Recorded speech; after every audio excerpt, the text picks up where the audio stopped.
During the reign of Helm Hammerhand, Lord Freka presided over the lands of the Westmarch. A man said to be of Danish blood, Freka was set upon securing the throne of Rohan for his descendants and planned to marry his son, Wulf, to Hera, the daughter of Helm, in order to accomplish it. It is these ambitions that ultimately led to the confrontation between Helm and Freka, one that ended up costing Freka his life, and leading to his son and allies being exiled from Rohan.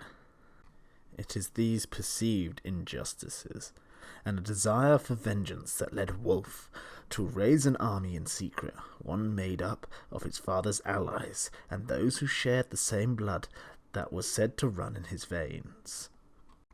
Every bit his father's son, Wulf commanded his armies with an iron fist, playing off the hill tribes' a deep hatred for the Rohirrim, and promising them a chance to enact vengeance upon those who allegedly drove them from their homes many decades ago. At Wulf's side stands General Targ, his most trusted advisor, who also provided counsel to Freka in years gone by, and a warrior of great experience, having fought many battles under the banners of his lords. Yet there are more than just the hill tribes in the armies raised against Edelrus, for not every man of Rohan is loyal to their king, and there may be some that will betray Helm Hammerhand for the promise of riches and power. The armies of Dunland are filled with warriors who have been whipped into a blood-crazed battle frenzy by their leaders, ready to unleash their full might upon the kingdom of Rohan, with no thought of their own well-being. Under the direction of Wulf, the hill tribesmen will leave none of their enemies' leaders alive, slaughtering them where they stand as an example of the might of Wulf and his father. So great are the amassed armies of the hill tribesmen that even the mighty Helm Hammerhand may not be able to fend off their assault. Hello ladies and gentlemen, my name's Wraith, and today we are going to be looking at one of the newest factions for Middle-earth strategy battle game, 2nd edition, the Hill Tribes. Now, I have been dabbling with this faction. I was fortunate enough to get the new starter box, so I built them up from there, got all the heroes, and got everything I needed to play both sides of it, because there's two lists, as we'll come to in a bit. But I have spent quite a few games kind of just prodding and poking and see how I find them playing. I just really like some of the sculpts. Wolf is amazing, and the Snow Troll is also amazing. But I didn't want to put out a video until I had tried them. Okay, I'm not one to listen to, well, I'll take into account other people's thoughts and opinions, but that's what they are, they're their opinions. I like to make my own, as everyone watching this video should make your own opinion. Doesn't matter what Wraith says. Wraith says they're rubbish, doesn't mean they're rubbish. Not that I usually say something's rubbish, there's usually a way to play it, but you get what I mean. You're your own person, do your own thing. So, without further ado, let's get into it. I'm going to look over each of the profiles for this faction, then we'll get into their new army lists and go from there, and then afterwards I'll give a tips and tactics of how I would run them, what I think is great, what I think is less great, all that good stuff. But I always love doing the little story, the little blur before these videos. They're really fun for me. Yeah, it's always a treat. Anyway, let's crack on. Up first, we of course have a Wulf, High Lord of the Hill Tribes. He's coming in at a lovely 110 points. And firstly, sculpt, fantastic. I love it. Looks awesome. Okay? Main reason I got him, not gonna lie. What can he do though for 110 points, you may ask? Well, he's still a human, so he moves 6 inches.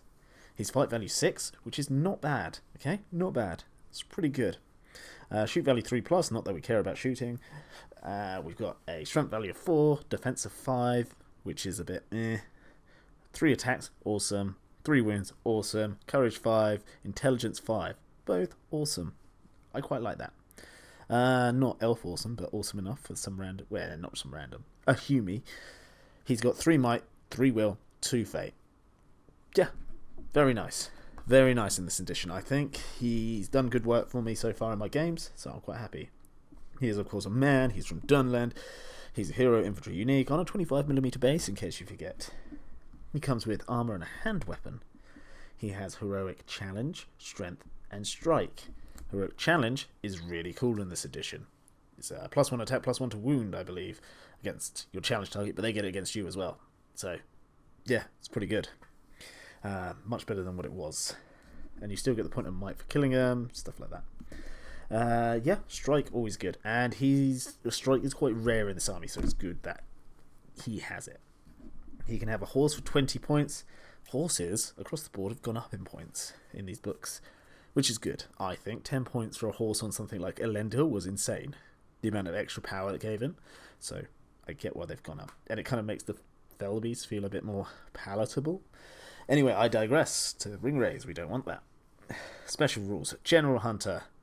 You kill a hero. You kill the general, you get a point of might. Yay.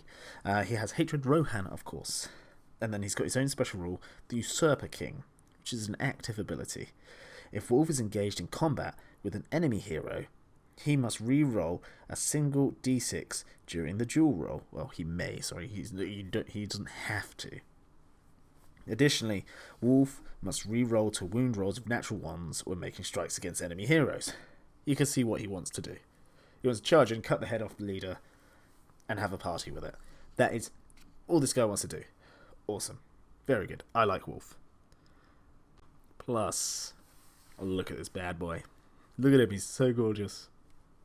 So emo. Tonight's the night that I'm gonna fall for you.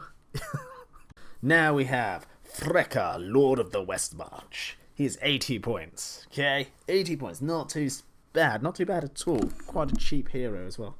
What can you get for 80 points, though? Is he cheap and cheerful or cheap and trash? Who knows? He's got movement of 6 inches. He is fight value 5+, shoot value 4+. Not that we care about shooting with this guy. He is strength 4, defense 6. Oh, that's where the armor is. It's on daddy. He's got 2 attacks, 2 wounds, courage 6, intelligence 6. I always want to say initiative. Okay? So if you ever catch me, it's because I'm trying not to say initiative. He's got 3 might, awesome. 2 will, yeah, 1 fate. Oh yeah, he dies. So, you know, the old 1 fate curse. He's a man, he's Dunlanding, he's hero infantry unique, and he is on a 25mm base. He gets heavy armor and a hand weapon. He has heroic challenge and heroic strength. Oh, we like challenging in this list, don't we? Yeah, and if strength 4 is not chunky enough for you, heroic strength. He absolutely hates Rohan. Everything in this hates Rohan. He's got 2 special rules, actually. So he's got 2 passive special rules. Friendly Dunlanding warrior models within 6 inches of Freka gain bonus to +1 to their fight value. Very good. Very good. Haha. We could stand up to Arnor dudes and outfight Rohirrim dudes, and it's actually really good. Really good ability. We've got claim to the throne. If the enemy general is removed as a casualty whilst within 6 inches of Freka, for the duration of the battle, friendly Dunlanding models treat Freka as a banner of rage of 6 inches. Very tasty. Situational, but tasty if it does go off. Is this guy going to be killing the enemy general? Probably not. But you never know. You might be fighting hobbits, and this guy could go crump something. That's Freka. Overall, solid. I think he's solid. Yeah, +1 fight value is actually a massive boon for him. Really good for the army because you fight through across the board pretty much with all your troops. Yeah, jumping up to fight 4 just doesn't make you auto lose against things like Warriors of Gondor, who are now fight 4 and stuff like that. Yeah, it's very tasty indeed. In fact, it brings your 5-point models up to the same level as something that's almost double their points. So, very nice. Moving on. General Targ, aka True Daddy. This is the guy I'm going to be calling Daddy. Not that Freka in the background there's happy about that. Sorry, Freka. So, what do we get for Targ? Well, he's 80 points. Nice. Like it. He is fight 5. Cool. He's movement 6, of course. Okay, everything's movement 6. That's a human. Okay? Everything's movement 6. He is fight value 5. Shoot value 4+. Don't care. Strength 4, Defense 5. Squishy again. He is wearing like leather and fur, I guess. He is 2 attacks, 2 wounds, Courage 6, Intelligence 4+. This is where the brains are, people. General Targ. He is the advisor, I guess. And he's 2s across the board. 2 might, 2 will, 2 fate. Solid. Very solid. What does he get? Well, he's a man, Dunland, infantry, hero, unique, 25mm base. He comes with armor and a head weapon. He's got heroic defense. Cool, not a bad thing to have. And heroic march. Yes, we want that. We want to get our little peasants up the table as fast as we can. Our little farmers, angry boys. Yeah, it's good heroic to have. Be nice to see Stripe, but it's okay. No, we don't need it. He can have a horse with 20 points. He has Hatred Rohan, of course, and he has Master of Battle 4+. Oh, there we go. Not that anyone's going to strike against him, but you never know. You can be stealing stuff like heroic moves. He is a true general of the battlefield, Master of Battle. And he has Dunlanding Commander as a passive ability. This is a situational one again, kind of, I think. Actually came up a few times in my games. Whilst General Targ is alive on the battlefield, if you win the priority roll, you can choose to give priority to your opponent, and then, until the end of your turn, friendly Dunlanding warrior models within 6 inches of General Targ may re-roll to wound rolls of natural 1s when making strikes. That's not a bad ability, re-rolling 1s because you let them go first, because sometimes you don't even want to go first, so it's just a buff anyway. Yeah, it's not bad at all. It's not bad at all. Especially when I had like all of my wildmen, or tribesmen, sorry, stood there and they just took a charge to the face. They're going to take a charge. So who wants priority? It was like, well, you're going to charge me anyway. Or I'm going to charge you. I might as well see what my reroll wants. And it came up a few times. Very tasty. 80 points. Yeah, awesome. Master of Battle. Hatred Rohan. Heroic March. Decent amount of might, will, and fate. And reroll wounds. Situationally. Not bad. Next we have Lord Thorn of the Wold. He's a little cheaper. 70 points. I like this guy. He's cool. He is movement 6. Fight value 5+, not bad. Shoot value 4+, not bad. Strength 4, defense 6. Oh, he's wearing armor as well. Well done, mate. Good choice. 2 attacks, 2 wounds, courage 6, intelligence 6. He's 2 might, 2 will, and 1 fate. I'm guessing he dies. I haven't seen the film yet. I don't know. I will watch it. He's got heavy armor and a hand weapon. And he's got heroic challenge as well, but that's all his heroics. Wow, that sucks. It's not sucky, but it just, it'd be cool to have something like March. Come on. I don't know. He hates Rohan, of course. And he's Traitor of Rohan, which is a passive ability, which means he may only include Rohirrim traitors in his warband. Love that. Another reason I'm doing this faction. Oh, yes. I can bring good guys, make them evil, and use them against other good guys. Oh, it's so sweet. It's delicious, even. His other passive ability is Edera shall fall. During the fight phase, friendly Rohirrim traitors within 6 inches of Lord Thorn gains a bonus of +1 to their fight value. We got 2 6-inch auras of +1 fight value. Oh, yes, I love it. I love it. Traitor Rohan, they're fight 3 like normal Rohan. So jump up to fight 4. So they're better than their brethren. Haha, take that. Not only we betray you, but we're better than you. And we're +1 to wound you. Oh, so delicious. I love it. He's very cool. Overall, I'm happy with him.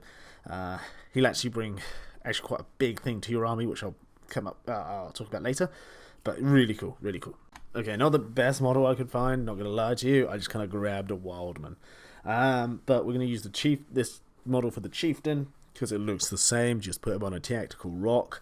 As far as of recording, I don't think there's a specific model for the Chieftain. So I've literally just got one of my wild dudes, tribesman, stood on a tactical rock, looking a bit more imposing.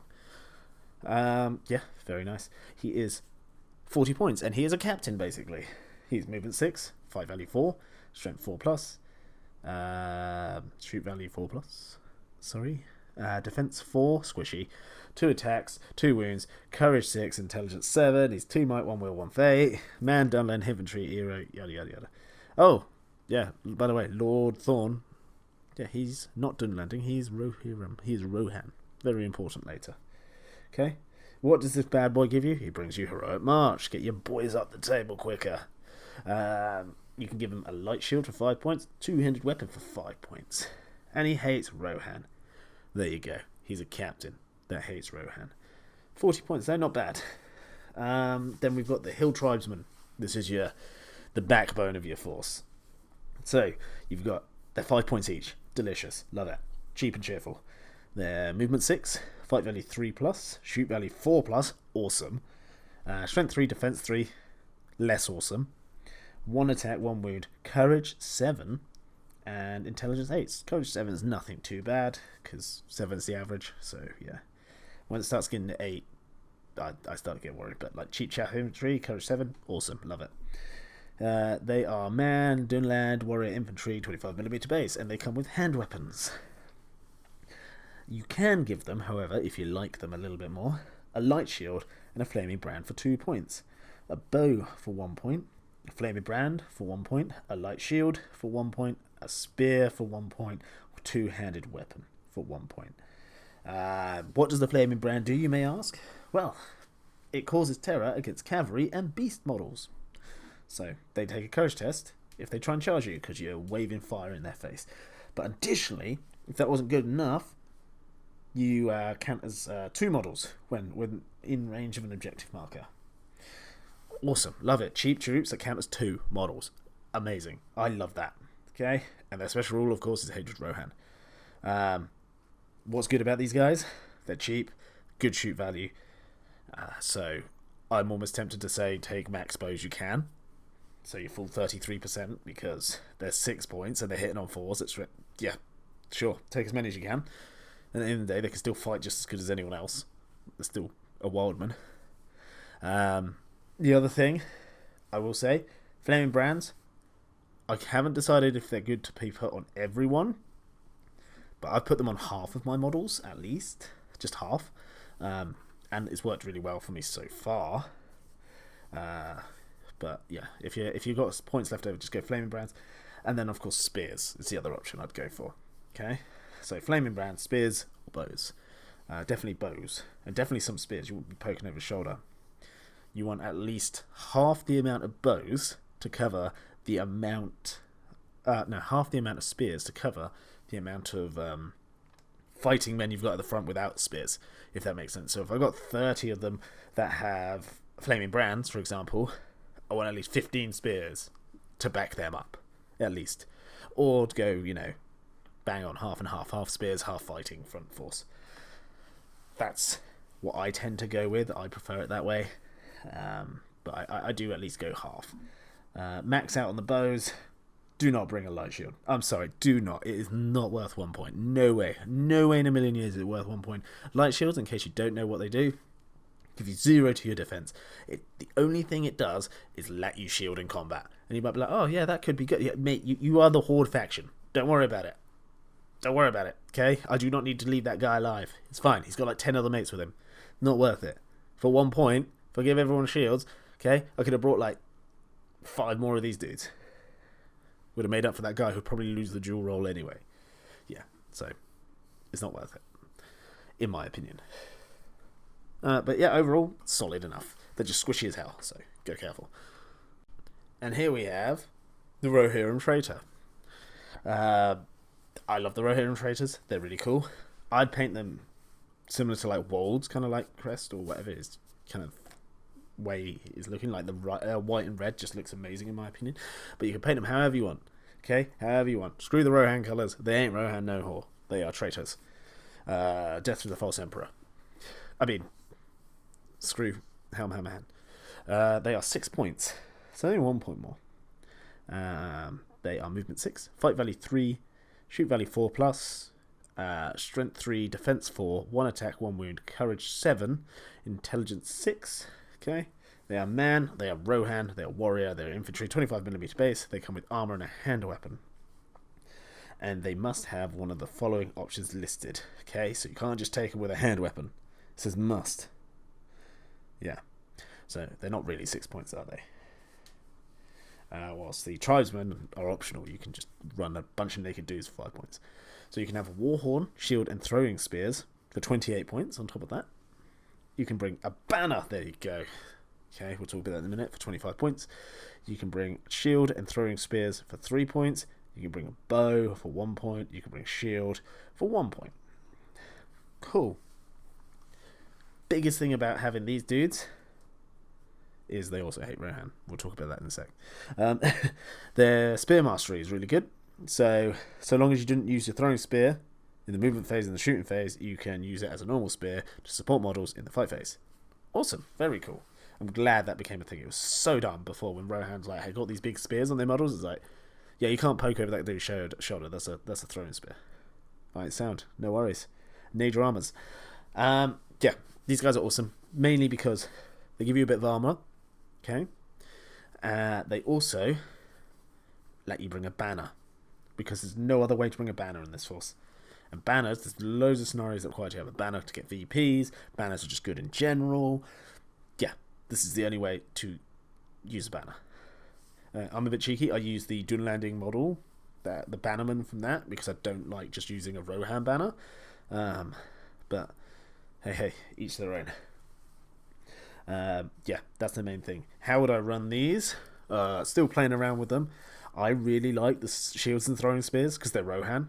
You have to pay for the throwing spears as part of your army's cost for how many bows you can bring now. But yeah, you don't need to bring them all spears. You can bring them 50-50. So, you know, if you bring a squad of 10 with Lord Thorn, you can bring 5 throwing spears, 5 with shields. That'll do you. Happy days. Okay, you got a couple of throwing spears because throwing weapons are still awesome. That's how I'd run these little sausages. Okay, so unfortunately TTS, I can't find a snow troll model with Shank and Rot, so hopefully you're seeing a picture of them now. Yeah. So Shank and Rot and the snow troll. Well, you get them all together.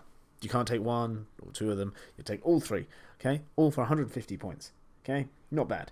Now let's start with Shank. He is going to be like the captain of their warband. He is not too bad. He is movement 6, fight 4, shoot value 4, strength 3, defense 5, 2 attacks, 2 wounds, courage 7, intelligence 7. He has 2 might, 3 will, 1 fate. He's an orc. His faction is Mordor. He's a hero infantry unique, and he's on a 25mm base. He comes with armor and an orcish halberd, which is really cool. It can either be used as a spear or a 2-handed weapon.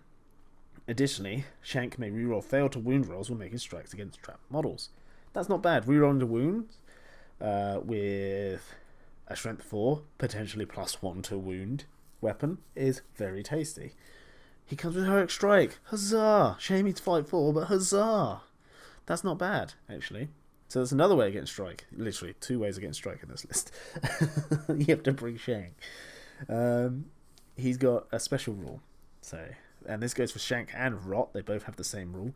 Whenever Shank or Rot slays a model in combat, they may roll a d6. On a natural 6, they found a trinket and keep it. Keep track of how many trinkets they have found during the course of the game. At the end of the game, so long as at least one of Shank or Rot are alive, the controlling player gains additional victory points for each trinket they have found, up to a max of 5.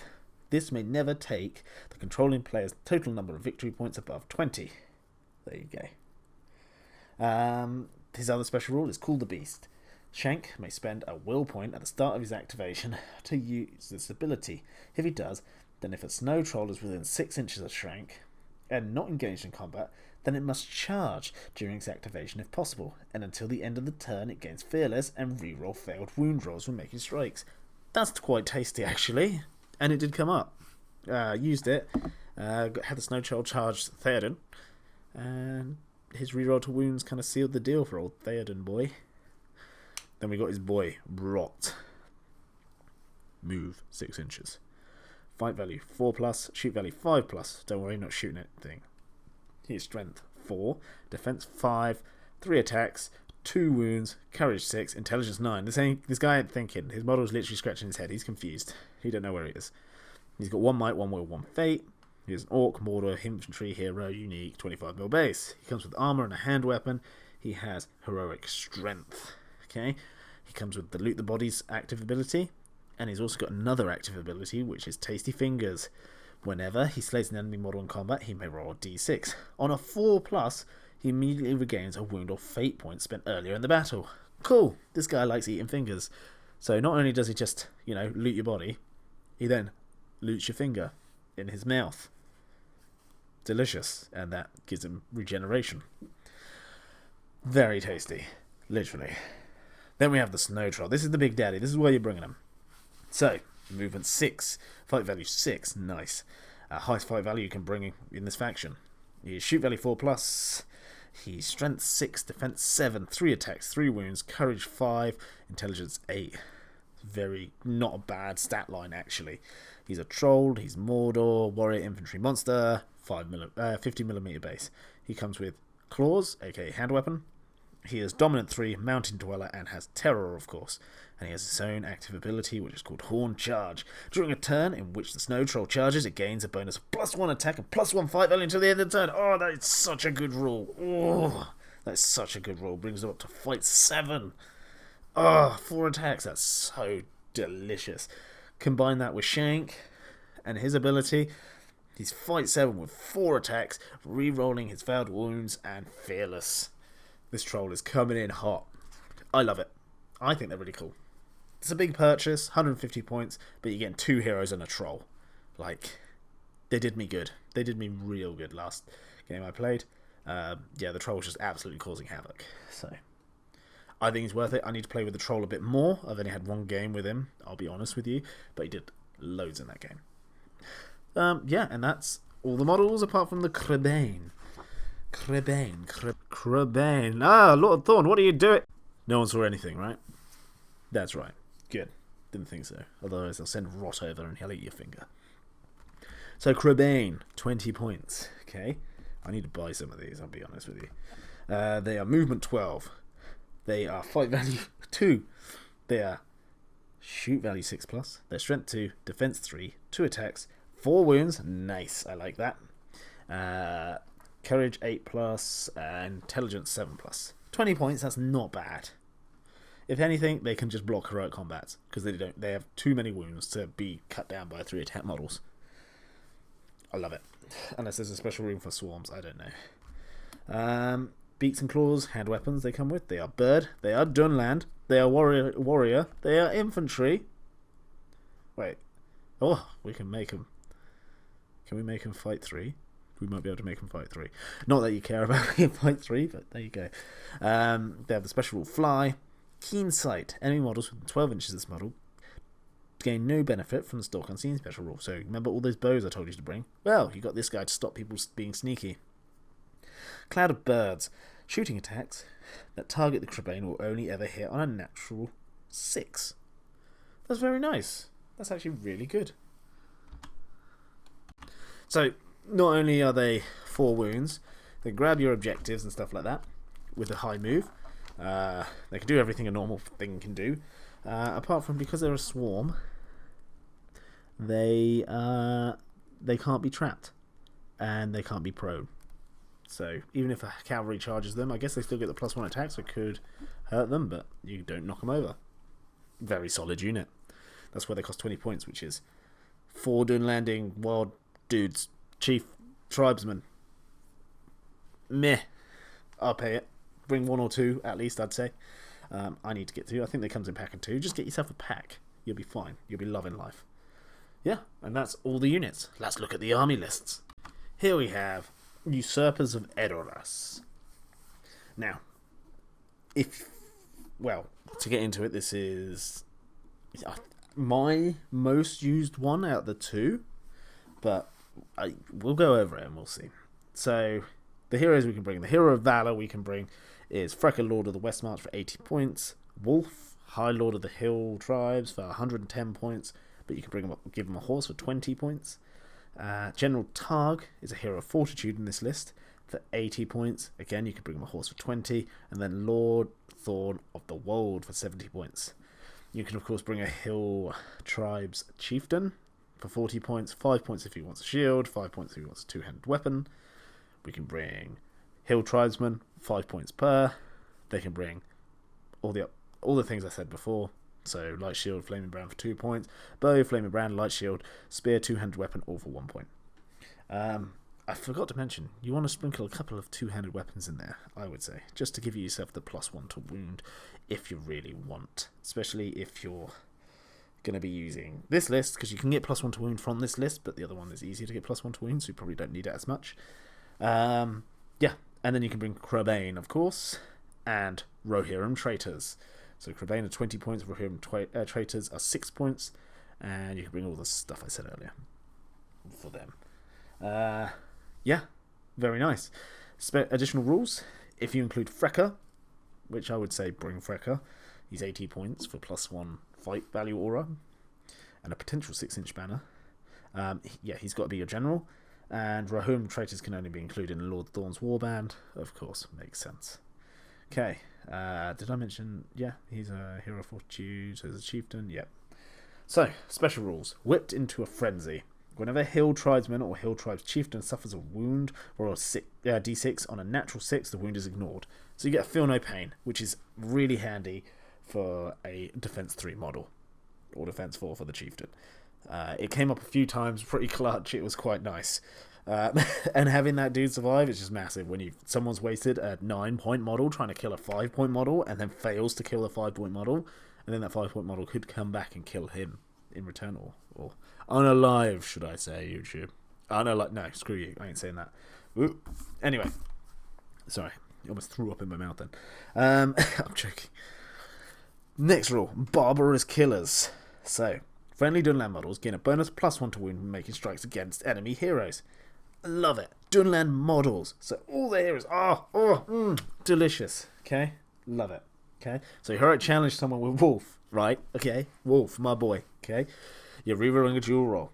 You're rerolling 1s to wound. Okay, and then you are also +1 to wound if you've challenged that hero. Okay, so you're additional +1 to wound because of this, and if it's a Rohad hero, you're an additional +1 to wound. So you could be +3 to wound with Wolf. Disgusting, filth, love it. Oh, you're killing everything. If you win that fight, they're just dead. Because you got +1 fight, attack as well. Oh, it's so good. But having +1 to wound on everything against heroes is so good. Gwai here, not a drama. I've got +1 to wound Hill Tribesmen if they get in. Very tasty, delicious. You'll see how quickly he can drop. Balrog +1 to wound if they get in. Yeah, you can see how quickly that guy gets hurt, wounded. Just tagging heroes is scary for the enemy because you just +1 to wound them with everyone in this, apart from Thorn and his boys. Yeah, it's very delicious, very tasty. And the fact that Wolf is just +1 to wound against heroes, it just plays into his hands because that's what he wants to be fighting, heroes. Yeah. You'll have Wolf riding around just cutting captains' heads off everywhere. It's very nice. I think it's a solid list, and I really like it. Okay, is it the best list in the world? Absolutely not. Is it the worst? Absolutely not. Could you win a tournament with it? Yeah, sure, why not? Why not? I'll give it a go. You never know. Okay. Anyone can... We'll save the rant for later. Let's go on to the next one. Okay, which is really sad because I can't find... You know what? Give me a second. There we go. There we go. Okay. We have got a Snow Troll. Trust me. See? Snow Troll. Okay. And then we've got his 2 little orky friends, Shank and Rot. And this is Besiegers of the Hornburg. Okay. So no Rohirrim in this. Instead, we're bringing a couple of Mordor models. Army composition is Hero of Legends. We get Wolf, High Lord of the Hill Tribes, with the same amount of points, 110 points, 20 points to add a horse. Hero of Fortitude, we get General Targ, 80 points, 20 points for a horse. A Hill Tribes Chieftain, for 40 points, you give him a light shield for 5 points, or a 2-handed weapon for 5 points. Here I've proxied in the Oathmaker. It's not the Oathmaker, he's a Hill Tribes Chieftain.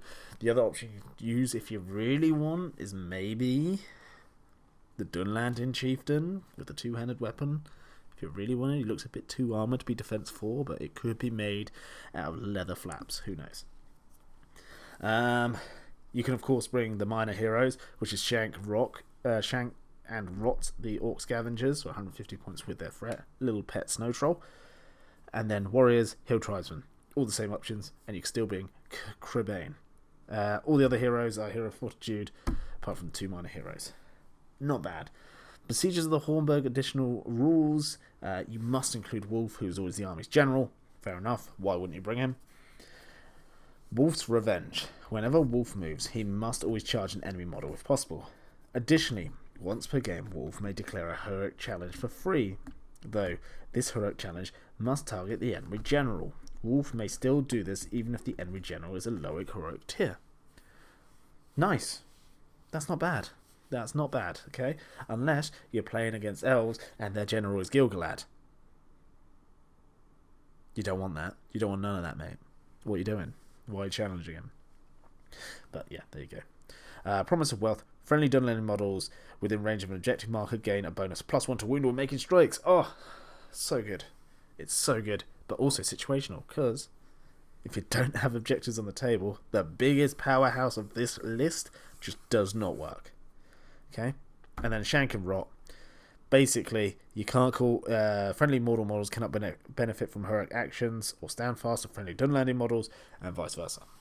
Cool, very nice. I haven't watched the film, so there must be a good reason for that rule. But it also kind of sucks that it's in there because, like, they're all fighting together, they're all attacking Rohan. Like, come on, let them be buddies. Why? Just let me bring my Snow Troll and my 2 extra heroes. But sure, whatever. I guess they do their own thing and they don't care about what's actually going on. They just want to loot stuff and eat fingers, apparently. Like this. I do like this list, okay? It has some serious killing power, if there's objectives, okay? Out of the 2 lists, personally, I prefer Usurpers of Edoras, mainly because you have access to a banner, you have access to higher defense troops, and their wound... almost always, their +1 to wound almost always will come into play. There's always heroes in this game. There's always heroes in this game. And there's some armies out there that are only heroes. So you run this into the Fellowship and you suddenly +1 to wound everything in their list. Yeah, it's very nice. A lot of people bring in... I mean, Eagles at the moment are really good. And people are loving Eagles. But having +1 to wound against their character is really good because they're high defense. And if you take out the character, then they're kind of... if they don't win the priority, they're kind of screwed. Because you can tag them up. To an extent. They can just roll a 6. But, you know, who knows. So that's the pros, I think, of this list. The Usurpers of Edoras list. You've got more reliable +1 to wound. More reliable army rules. So the 6-up Feel No Pain always will be in play. Always, no matter what. Same as +1 to wound against enemy heroes, and it plays right into what Wolf wants to do. I'd say more than what he gets with the other one, where he has to charge, and he can declare a heroic challenge for free against the enemy general, because sometimes you don't really want to be fighting the enemy general directly. So, yeah. But, downsides to this... if there are objectives, you're going to wish you you took the other army list. Yeah. Pros and cons is just comparing lists. The cons for this entire army, obviously, is low defense. Low defense. Okay? And not much strike. So if your opponent just rolls 6s, there's not much you can do about it. Which is a shame. But you'll be fine, because you should outnumber them. Now, Besiegers of the Hornburg. Pros. You get a bloody Snow Troll. It's amazing. Who doesn't want a Snow Troll? Okay. And it brings you fight 7 on the charge in your list. Very nice. Okay. You're +1 to wound if there are objectives, and you'll just see how much you can shred, because you're going to want to be near the objectives. The opponent has to come to the objectives, which I found in the game. Like, the opponent has to take these objectives off me. I've sat in the middle objective, and I'm like, just come at me. I'm +1 to wound here. Let's go. So, it's really powerful. But if you don't have objectives, you kind of just... The first special rule you get, Wolves, it's okay, but not always great. Imagine you're fighting 𝐃𝐜𝐬𝐜𝐿. I'm just going worst case scenario kind of thing. Or freaking Guai here. There's no objectives on the table. And then the other special rule is a debuff where you can't use heroic actions from Dunlandids to Mordor and Mordor to Dunlandids. So that's the way I'm looking at it. I think Usurpers of Edoras is better, in my professional opinion. Of course, you can tell me I'm wrong, okay? And I'll be happy because snow trolls are cool. Will I be playing both? Absolutely. I will bring both to events because I want to bring a snow troll. Yeah.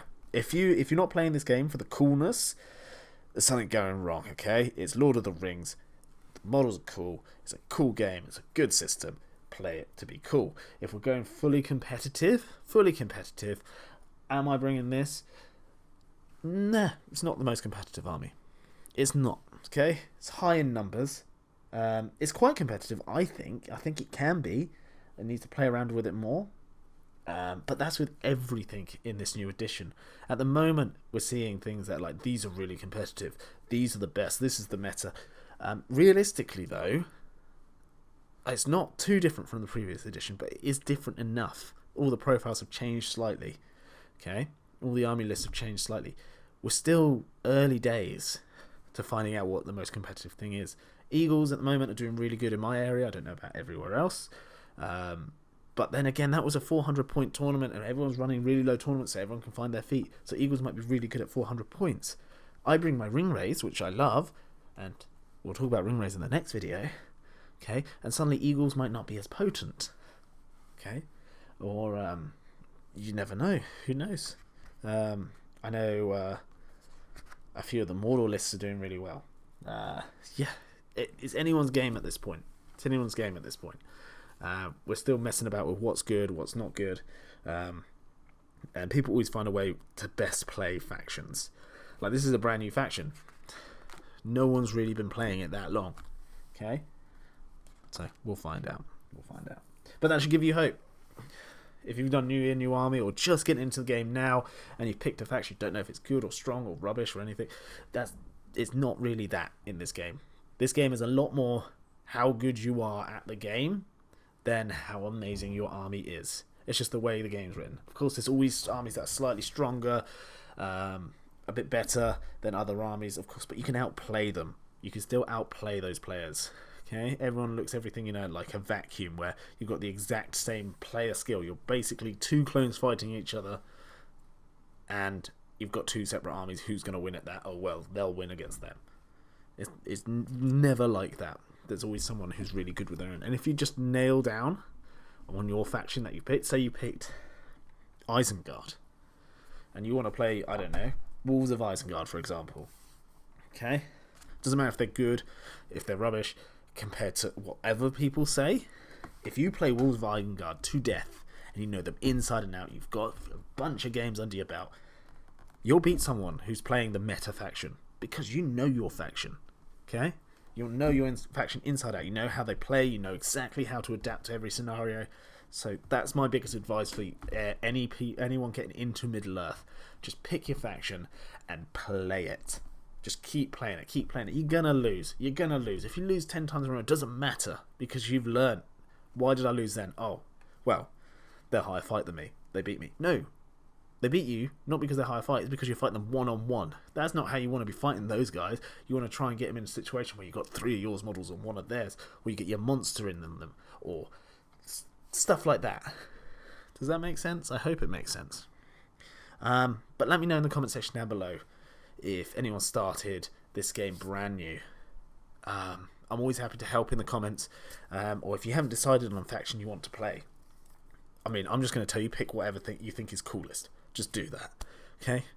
So there you go. There's your advice if you're going to ask me that question. But let me know how you find in the new edition. If you're new, how you're finding being new to this game. But yeah, just let me know how your experiences are going. And if you're playing this faction that I've just covered, the Hill Tribes, let me know what you're doing. Let me know what works for you, what doesn't work for you. If you're enjoying them, if you're hating them, who your biggest opponents are, who you hate to fight against, what you love to fight against. I mean, we love to fight against Rohan. Spoiler. But yeah, there you go. And if you did enjoy this video, do consider liking the video, because it really helps me out. And if you're feeling especially saintly today, a saintly little sausage, then do consider subscribing.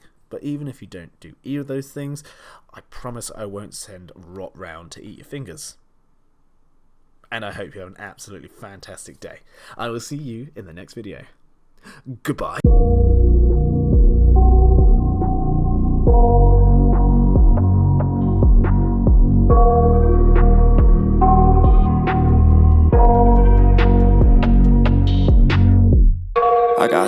nightmares in my head, I fear that the thoughts build up until I can't hear, that my mind fills up